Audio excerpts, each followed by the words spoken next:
పూజా TV ప్రేక్షకులకి స్వాగతం సుస్వాగతం. వాగర్థావివ సంపృక్తౌ వాగర్థ ప్రతిపత్తయే జగతః పితరౌ వందే పార్వతీ పరమేశ్వరౌ ఆదిత్యాయ చ సోమాయ మంగళాయ బుధాయ చ గురుశుక్ర శనిభ్యశ్చ రాహవే కేతవే నమః. శృంగేరి జగద్గురు పీఠాధిపతులకి కంచి పీఠాధిపతులకి నమస్కారములు తెలియచేసుకుంటూ కార్యక్రమానికి ప్రారంభిద్దాం. ఉదయించే ప్రతిరోజు కూడా మన సొంతం అవ్వాలని కోరుకుంటాం. చేసే ప్రతి ప్రయత్నము అందులో మనం ఖచ్చితంగా విజయం సాధించాలనే ప్రతి మానవుడు ప్రయత్నం చేస్తుంటాడు. నిజాయితీగా కష్టపడుతుంటాం. అయినా చాలామంది తమ జీవితాలలో కష్టాలు నష్టాలు అనుభవిస్తుంటుంటారు. సమస్యల సుడిగుండంలో చిక్కుకొని ఉంటుంటాం. అయితే ఇంకొంతమందికి అయాచితంగా ప్రయత్నం చిరు ప్రయత్నంలోనే అనంతమైనటువంటి ఫలితాల్ని పొందుతూ ఉంటుంటాం. అంతేకాకుండా అన్ని విధాలుగా జీవితంలో సుఖమయంగా జీవిస్తుంటుంటాం. ఎందుకు ఈ వివక్ష? ఎందుకు? దీని గల కారణం ఏంటి? మన జీవితంలో బ్రతికినప్పటి నుంచి పుట్టినప్పటి నుంచి ఇప్పటి వరకు కూడా ఎవరికీ మోసం చేయలేదే, ఎవరిని బాధ పెట్టలేదే, ఇంకా చేతనైన సహాయమే చేశాము. అంతగా మంచితనంగా ఉన్నప్పటికీ ఎందుకు ఈ కష్టాలు మనకేనా అనే ఆలోచన చాలామందికి ఉంటుంది. కొంతమంది పాపాలు చేస్తుంటారు, దుర్మార్గంగా ఉంటుంటారు, కానీ వాళ్ళ జీవితంలో అభివృద్ధి ఉంటుంది. కానీ ఏమీ తేడా? దీనికి గత జన్మ కర్మదోషాలైనా, గత జన్మ పుణ్య ప్రభావమేనా, గత జన్మలో పాపకర్మలు చేశామా? అయితే వీటన్నిటికీ ఎక్కడ మనకు సమాధానం దొరుకుతుంది అనంటే, జ్యోతిష్య శాస్త్రంలో నవగ్రహాలు తమ యొక్క సంచార ప్రభావం ఉన్నప్పుడు మంచి చెడు అనేటువంటివి మనకు తెలియజేస్తాయి. కాబట్టి నవగ్రహాల్లో అత్యంత శుభకరుడైనటువంటి గురువు మిథున రాశి నుంచి కర్కాటక రాశిలోకి ప్రవేశం చేస్తున్నటువంటి కారణం చేత ఇప్పటి వరకు కష్టాలలో ఉన్నటువంటి వాళ్ళకి, కొన్ని రాశిలో జన్మించినటువంటి వారికి అద్భుతమైనటువంటి యోగాలు సంప్రాప్తం అవ్వబోతున్నాయి. కొంతమంది ఇప్పటి వరకు మంచిగా ఉన్నటువంటి వాళ్ళకి కష్టాల సుడిగుండంలో చిక్కుకుపోయే ప్రమాదం పొంచి ఉంది. కాబట్టి ఏ ఏ రాశిలో జన్మించినటువంటి వారికి మంచి, ఏ ఏ రాశిలో వారికి చెడు జరుగుతుందో తెలుసుకునే ప్రయత్నం చేద్దాం.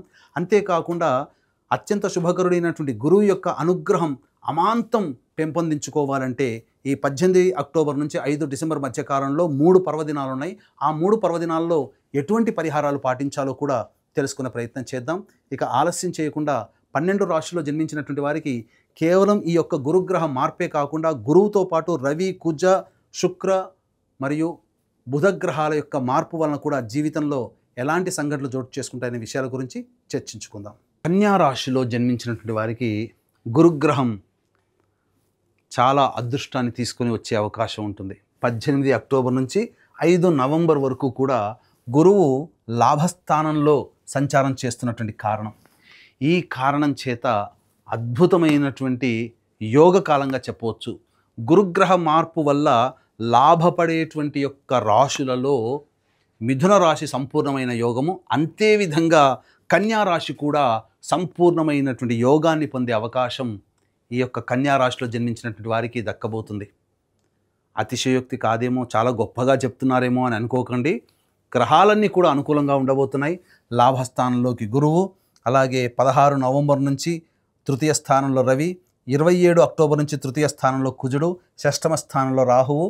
మీకు సప్తమ స్థానంలో శని ఉన్నప్పటికీ కూడా శని చాలా అవయోగాన్ని కలగజేశాడు. కానీ గురు కంట్రోల్లోకి వెళ్ళిపోయి మీకు శని యోగాన్ని కలగజేస్తున్నాడు. ఎలాగో మీకు తెలియజేసుకుందాం. ముందుగా ఈ 17 అక్టోబర్ వరకు గురుగ్రహ ప్రభావం వలన చేస్తున్నటువంటి వృత్తి ఉద్యోగాల్లో కాస్త నిరాశ, నిస్పృహలు, అభివృద్ధి లేకపోవడం, జీవితం ఇంతేనా, ఇక ఎదుగుదల ఉండదా అనుకునే నిస్సహాయ స్థితిలో ఉన్నటువంటి కన్యా రాశిలో జన్మించినటువంటి వారికి అనుకోని వరంలా ఈ యొక్క కన్యా రాశిలో జన్మించినటువంటి వారికి ఈ 18 అక్టోబర్ నుంచి 5 డిసెంబర్ మధ్యకాలము చాలా ఉపయోగమైనటువంటి కాలంగా చెప్పవచ్చు. ఈ కాలంలో మీరు చేపట్టేటువంటి పనులు కానీ, ఈ కాలంలో చేసినటువంటి పనులు కానీ షార్ట్ టర్మే కదా అని ఆలోచించకండి.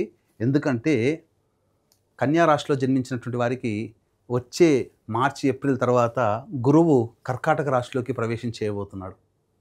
అంటే ఈ సమయంలో ఎలా అయితే ఆనందాన్ని అనుభవిస్తారో వచ్చే సంవత్సరం మొత్తం కూడా ఈ గురుగ్రహ ప్రభావం వలన అత్యంత యోగ కాలాన్ని అనుభవిస్తారు. గురువు లాభస్థానంలో ఉండి లాభాన్ని కలగజేస్తున్నాడు. ఇది చాలా. ఇక రాశి నుంచి సప్తమ స్థానంలో శని, అంటే ఈ 17 అక్టోబర్ వరకు శని ప్రభావము, గురు ప్రభావము, మిగతా గ్రహాలు అనుకూలంగా లేకపోవడము, కేతు అనుకూలంగా లేకపోవడం ఇత్యాది కారణాల వల్ల శని వల్ల కూడా సమస్యలు భాగస్వాములతో కానీ, జీవిత భాగస్వామితో కానీ, వ్యాపార భాగస్వామితో కానీ సమస్యలు అనేటువంటివి చుట్టుముట్టాయి. కానీ ఒక్కసారి మీరు గమనించుకున్నట్లయితే గురువు లాభస్థానంలోకి రాగానే శనిని కంట్రోల్ చేస్తాడు. దీనివల్ల జరిగేటువంటిది ఏంటి? వివాహ సంబంధాలు కుదరక ఇబ్బంది పడుతున్నటువంటి వాళ్ళకి వివాహ సంబంధాలు కుదిరే అవకాశం ఉంటుంది. ఒక ఇంటి వాళ్ళు అవుతారు. జీవిత భాగస్వామితో పొరపచ్చాలు వచ్చి ఇబ్బందులు పడి విడివిడిగా ఉన్నటువంటి వాళ్ళు మళ్ళీ కలుసుకునే అవకాశం ఈ సమయంలో ప్రయత్నం చేయండి, ఖచ్చితంగా ఒకటవుతారు. కోల్పోయిన ప్రేమని తిరిగి పొందే అవకాశం ఉంటుంది ప్రేమికుల మధ్య. అలాగే ఎప్పుడో చిన్ననాటి స్నేహితుల్ని మళ్ళీ కలుసుకునే అవకాశం ఉంటుంది ఏదో ఒక సందర్భంలో. అన్ని విధాలుగా భాగస్వాముల మధ్య ఉన్నటువంటి పొరపచ్చాలు తొలగి ఎడమొహం పెడమొహంగా ఉన్నటువంటి జీవిత భాగస్వాములు కావచ్చు, వ్యాపార భాగస్వాములు కావచ్చు, మళ్ళీ ఒకటై తిరిగి కలిసి పనిచేయాల్సినటువంటి పరిస్థితి వస్తుంది. ఒక రకంగా చెప్పాలంటే ఏదైనా కొత్త వ్యాపారం ప్రారంభించాలనుకున్నప్పుడు నూతన భాగస్వామి దొరకట్లేదు అనుకున్న వాళ్ళకి మంచిగా ఖచ్చితంగా చక్కటి భాగస్వాములు దొరుకుతారు. అంతేకాకుండా ఇక మీకు చెప్పాలి అనంటే ఇంతకుముందు భాగస్వాములతో చేసినటువంటి వాళ్ళు తిరిగి మళ్ళీ కొత్త కార్యాచరణ మళ్ళీ తిరిగి ప్రారంభిస్తారు. ఇది కన్యా రాశి వారికి అనుకోని వరంగా ఈ 18 అక్టోబర్ నుంచి 5 డిసెంబర్ వరకు ఈ 48 రోజుల పాటు జరిగేటువంటి కార్యక్రమం, యోగకాలం. ఇక 27 అక్టోబర్ వరకు కుజుడు బాగోలేడు. ఏమవుతుంది? గురువు రాగానే యోగాన్ని కలగజేస్తున్నా మీ వాక్కు వల్ల ఇతరులు నష్టపోవడం, ఇబ్బంది పడడం, ధన సమస్యలు మీకు కలగడం ఇవన్నీ 27 అక్టోబర్ వరకు చవి చూసినా 27 అక్టోబర్ నుంచి తృతీయ స్థానంలోకి కుజుడు వెళ్ళిపోతాడు. ఇది చాలా యోగిస్తుంది. అలాగే 18 అక్టోబర్ నుంచి 16 నవంబర్ మధ్య కాలంలో రవి సంచార ప్రభావం వలన కుటుంబ సభ్యుల పరంగా మీకు కొంత నష్టము జరుగుతుంది. అంటే ఏంటి? ఖర్చులు పెరుగుతాయి. అలాగే ఆరోగ్య సమస్యలు వచ్చేటువంటి అవకాశం ఉంటుంది. కాబట్టి జాగ్రత్తలు పాటించండి, దైవానుగ్రహాన్ని పొందే ప్రయత్నం చేయండి. ఇక ఎప్పుడైతే 16 నవంబర్ నుంచి 15 డిసెంబర్ వరకు రవి తృతీయ స్థానము, వృశ్చిక రాశిలో సంచారము, కుజుడు 27 అక్టోబర్ నుంచి వృశ్చిక రాశిలోకి సంచారము, అలాగే రాహువు షష్టమ రాశిలోకి సంచార ప్రభావము, శని గురుగ్రహ కంట్రోల్లోకి వెళ్ళిపోవడము, 1, 2, 3, 4, అలాగే శుక్రుడు కూడా సంచారం చేస్తున్నటువంటి సమయం అనుకూలంగా ఉండడం, 5 గ్రహాలు. ఇక్కడ గురువు ఈ కన్యా రాశిలో జన్మించినటువంటి వారికి ప్రధానంగా లాభస్థానంలో గురువు, షష్టమందు రాహువు, శని గురు కంట్రోల్లోకి వెళ్ళిపోవడము, తృతీయమందు రాహు 16 నవంబర్ నుంచి, అలాగే 27 అక్టోబర్ నుంచి కుజుడు తృతీయ స్థానస్థితి, అలాగే శుక్రుడు కూడా ప్రధానంగా యోగించేటువంటి గ్రహము, బుధుడు కూడా యోగిస్తున్నాడు. ఒక రకంగా చెప్పాలి అని అంటే మిథున రాశిలో జన్మించినటువంటి వారికి ఏ విధమైనటువంటి యోగమో ఈ కన్యా రాశిలో జన్మించినటువంటి వారికి కూడా అద్భుతమైనటువంటి యోగముగా చెప్పవచ్చు. అందులో ఏమాత్రము సందేహం లేదు. అద్భుతమైనటువంటి సమయాన్ని మీరు సద్వినియోగపరచుకోండి. అన్ని విధాలుగా వృత్తుల్లో, వ్యాపారాల్లో, ఉద్యోగంలో ఉన్నటువంటి వాళ్ళు, మరీ ముఖ్యంగా ఉద్యోగంలో ఉన్నటువంటి వాళ్ళు మీరు చక్కగా ఉద్యోగ ప్రయత్నాలు చేసుకోండి. చక్కగా మీకు ప్రమోషన్స్తో కూడుకున్నటువంటి ఉద్యోగం కానీ, లేదా ప్రమోషన్స్ రావడం కానీ, నిరుద్యోగస్తులకి ఉద్యోగం లభించడం కానీ, H1B వీసా కోసం ఎదురు చూసేటువంటి వ్యక్తులకి విదేశీయానం, విదేశీ విద్యకి రావడం కానీ అన్ని విధాలుగా బాగుంటుంది. ముఖ్యంగా కళారంగంలో ఉన్నటువంటి వాళ్ళకి అద్భుతమైన అవకాశాలు ఈ కన్యా రాశిలో జన్మించినటువంటి వారికి పొందబోవడం అనేటువంటిది జరుగుతుంది. అన్ని విధాలుగా అనుకూలంగా ఉండేటువంటి సమయం ఈ 18 అక్టోబర్ నుంచి 5 డిసెంబర్ ఈ మధ్య కాలంలో కలిగేటువంటి యొక్క స్నేహాలు భవిష్యత్తులో మీకు మంచి బాట వేస్తాయి. ఈ మధ్యకాలంలో ఈ 18 అక్టోబర్ నుంచి 5 డిసెంబర్ మధ్యకాలంలో చేపట్టినటువంటి కార్యక్రమాల యొక్క ప్రభావం యొక్క ఫలితాన్ని మీరు వచ్చే సంవత్సరం ఉగాది తర్వాత పొందుతారని చెప్పడంలో ఏమాత్రం సందేహం లేదు. దైవానుగ్రహాన్ని మాత్రం ఖచ్చితంగా పొందే ప్రయత్నం చేయండి. ఎందుకనంటే దైవకారక గ్రహమైనటువంటి గురువు అనుకూలంగా ఉన్నప్పటికీ 18 అక్టోబర్ నుంచి 16 నవంబర్ వరకు రవి అనుకూలంగా లేడు.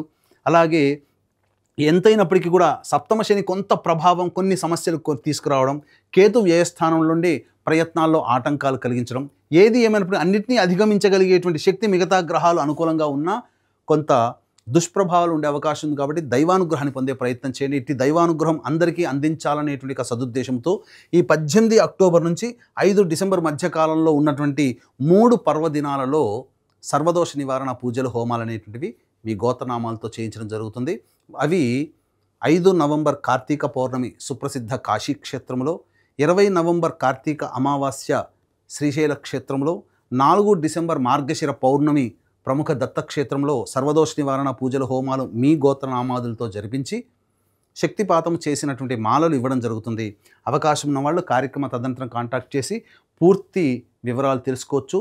అన్ని విధాలుగా కన్యా రాశి వారికి అనుకూలంగా ఉండేటువంటి సమయం కాబట్టి ఇక్కడ ప్రధానంగా ఈ చెప్పినటువంటి యోగాల కంటే ఇంకా కొంత సమస్యలు అధికంగా మీరు ఎదుర్కొంటున్నారు, విభిన్నంగా మీకు ఉంది అని అంటే మీ యొక్క జన్మజాతకంలో నడుస్తున్నటువంటి గ్రహ దశాంతర్దశల ప్రభావాలు. కావున దగ్గరలోని మంచి ఉపాసనా పరులైనటువంటి జ్యోతిష్యులని సంప్రదించి వారి సలహాలు, సూచనలు కనుక పాటించినట్లయితే మరింత మెరుగైనటువంటి జీవితాన్ని పొందుతారని తెలియజేస్తూ సర్వం శ్రీ ఉమామహేశ్వర పర బ్రహ్మార్పణమస్తు.